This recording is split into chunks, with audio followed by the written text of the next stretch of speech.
So problem 3 हमारे पास जी homogeneous equation of degree n. Question है find a joint equation of the straight lines through the origin perpendicular to the lines represented by x square plus xy minus 6y square is equal to 0.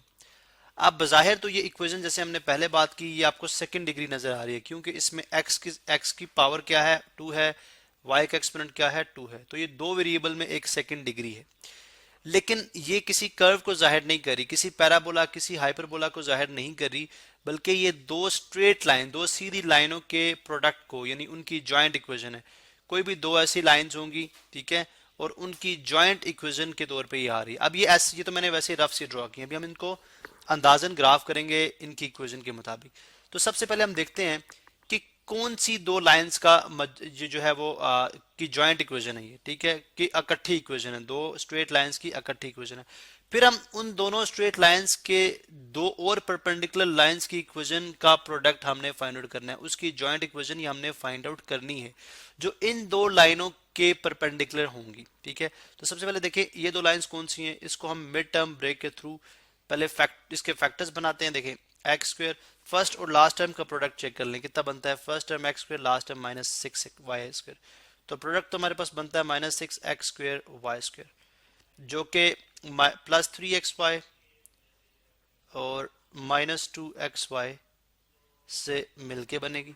ठीक है, तो लिहाजा मैं यहां पे लिख सकता हूं कि x square plus 3xy minus 2xy minus 6y square is equal to 0.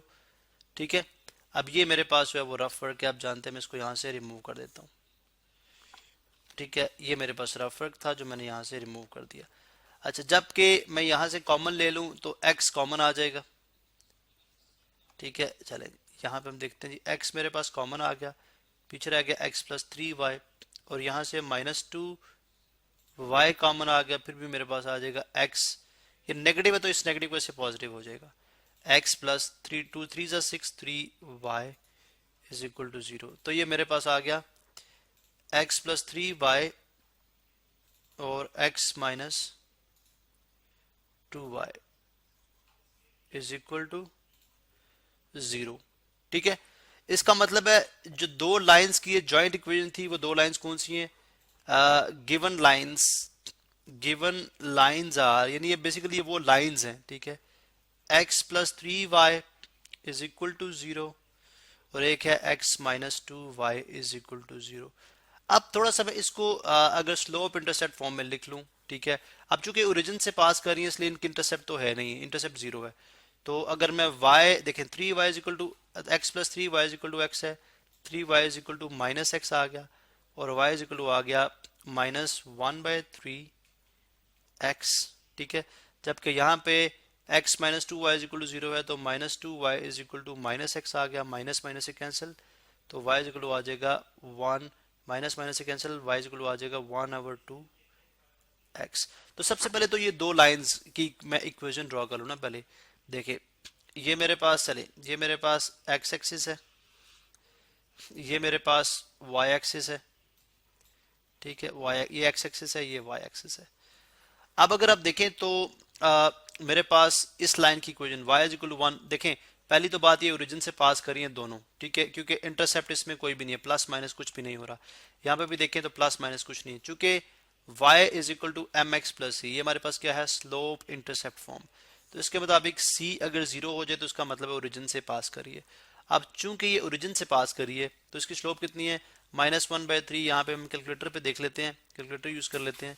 Minus 1/3 1/3 कितना होता है 0 पॉइंट, चले इसको हम स्टैंडर्ड में लेके जाते हैं. यहाँ पे मैं आपको दिखा दूं 1/3 कितना आ जाएगा 0.33. इसका मतलब इसकी स्लोप है माइनस 0.33. क्या मतलब हुआ, अगर मैं x में 1 यूनिट चेंज लेके आऊं तो y में 0.33 माइनस, क्योंकि डिक्रीज y नीचे, इस तरफ y नेगेटिव होता है, इस तरफ x नेगेटिव होता है. अब माइनस ये देखें बेसिकली स्लोप इसकी है y is equal to minus 0.33x. ठीक है, ये इसकी स्लोप है. तो इसका मतलब है कि माइनस 3.3 का मतलब है अगर आप x में 1 यूनिट चेंज लेके आएंगे y में इतनी चेंज आएगी. इसका मतलब ये लाइन ऐसे है. ये अब इस लाइन का अंदाजे से मैं अभी बना रहा हूँ, इतना एक्यूरेट नहीं है, लेकिन ये इसका ग्राफ बिल्कुल इस तरह से ही होगा, ठीक है, बिल्कुल से मुराद इस तरह से मिलता जुलता होगा। इसी तरह से y is equal to half x, मतलब कि ये प्लस हाफ है, मतलब x में अगर आप 1 यूनिट चेंज लेके आए तो y में जस्ट 1/2 इतनी चेंज आएगी। इसका मतलब इसकी लाइन ऐसे बनेगी, इसकी लाइन ऐसे बनेगी, ठीक है, इसका ग्राफ इस तरह से बनेगा। अब हमने दो और लाइंस की जिनकी इक्वेशन मालूम करनी है, उनकी जॉइंट इक्वेशन मालूम करनी है, इस तरह से कि एक लाइन जो होगी इसके परपेंडिकुलर होगी, तकरीबन वो इस तरह बनती है। चले मैं रेड कलर में ड्रॉ कर देता हूँ, ठीक है। जो इसके परपेंडिकुलर लाइन है वो ये बनती है, थोड़ा सा ही फर्क है, ठीक है। और जो इसके परपेंडिकुलर लाइन है, ठीक है, वो ये बनती है, ये देखें, ये बनती है, ठीक है। वो इसके परपेंडिकुलर लाइन है, वो ये बनती है। अब इन दो लाइंस की जॉइंट इक्वेशन मालूम करनी है। अब हम ये बात जानते हैं कि जो लाइंस परपेंडिकुलर होती हैं गिवन लाइंस के, यानी दो लाइंस का स्लोप का प्रोडक्ट जो है वो -1 के बराबर होगा अगर वो आपस में परपेंडिकुलर होंगी। इसका मतलब है अगर ये L1 है, ठीक है, और ये L2 है, तो हमने मालूम करनी है L3 और L4 का प्रोडक्ट। ये L3 है तो L4 है, इसका मतलब है L3, ठीक है। देखें L3 किसके परपेंडिकुलर है, L2 के, तो L3 और L2 का, चूंकि अगर ये परपेंडिकुलर है तो इनके स्लोप का प्रोडक्ट कितना होगा, -1। तो L2 का प्रोडक्ट, L2 की स्लोप कितनी है, L2 की स्लोप यहाँ से देखें, ये L2 है, इसकी स्लोप है 1/2।